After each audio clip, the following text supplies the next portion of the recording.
주안의 만나 3월 15일 토요일 묵상을 함께 나누도록 하겠습니다. 오늘 말씀은 누가복음 11장 37절에서 54절까지의 말씀으로요. 바리새인과 율법들을 향한 화라고 하는 제목으로 함께 묵상을 나누도록 하겠습니다. 오늘 본문에서는 바리새인들과 율법 교사들의 삶을 책망하시면서 그들에게 임할 화에 대해서 말씀하시는 예수님의 말씀을 이제 볼 수가 있습니다.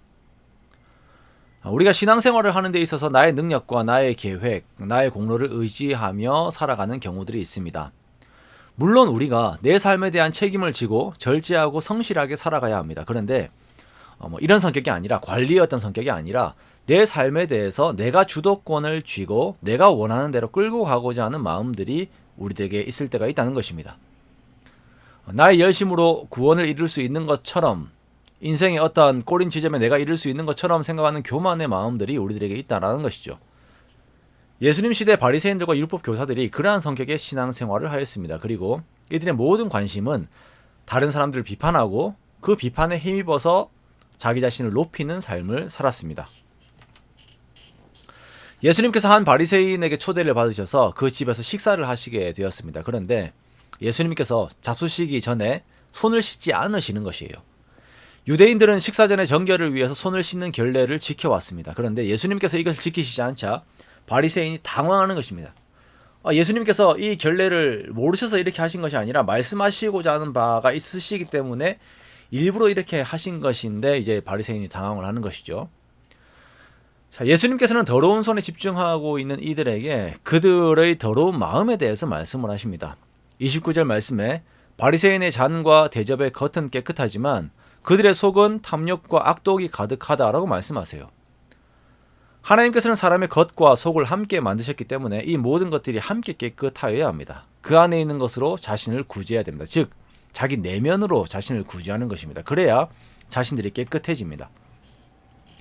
자, 이어서 예수님께서는 이 바리새인들이 가지고 있는 외식의 삶을 책망하십니다. 그러면서 세 가지 화를 말씀하시는데요. 첫 번째 화는 이들이 11조는 드리지만 하나님을 향한 사랑이 없음을 책망하십니다. 자, 이들은 11조의 삶도 하고 하나님을 사랑하는 마음도 함께 가지고 있어야 합니다. 예수님께서는 이것도 행하고 저것도 버리지 말아야 한다라고 말씀을 하십니다. 하지만 이 바리새인들이 행위는 있지만 하나님을 향한 마음이 없었어요. 자, 두 번째 화는 스스로를 높이는 것입니다. 회당의 높은 자리와 시장에서 문안받는 것을 기뻐합니다.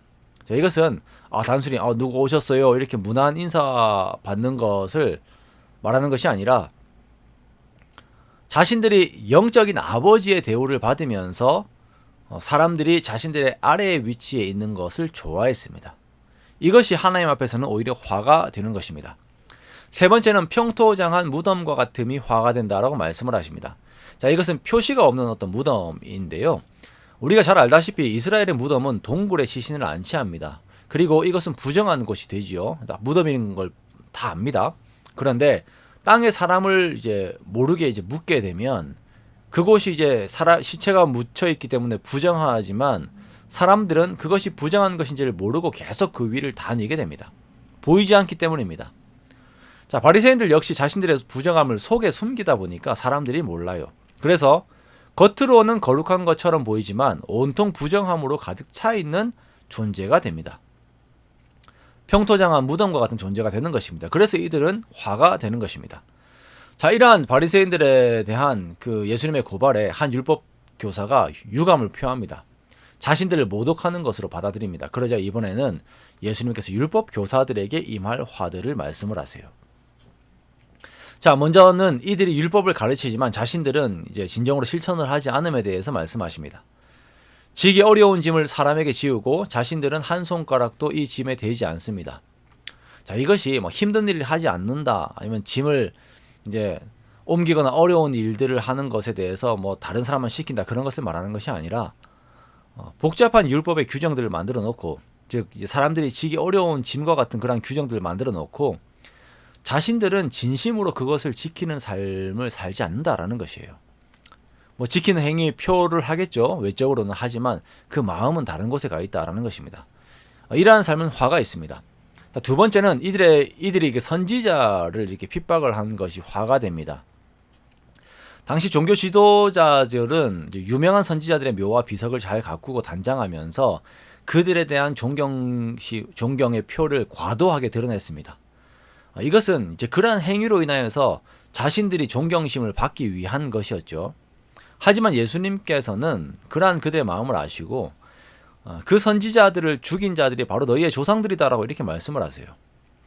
하나님의 말씀을 전한 자들을 존경한다라고 속이면서 사람들의 존경을 받으려고 하지만 정작 참 하나님의 말씀이 눈앞에 있음에도 불구하고 이것을 거부하는 이들의 모습이 있는 것입니다.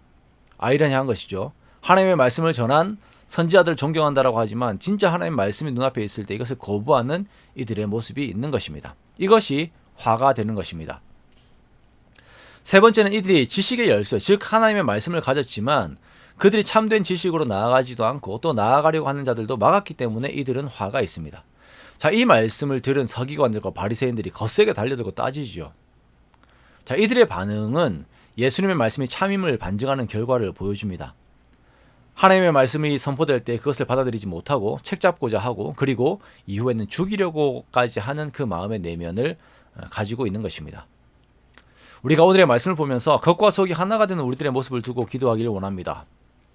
나의 내면에서부터 성령 세례를 받아 하나님의 속성으로 정결하게 되고 생각하는 모든 것들이 하나님의 말씀에 합당한 것들로 채워지는 삶을 살기를 기도하기 원합니다. 그리고 나의 외적인 부분들도 경건의 삶을 살기를 원하며 다른 사람들에게 덕이 되는 삶을 살아 하나님 나라에 속한 자의 삶을 살아내는 우리가 되기를 원합니다.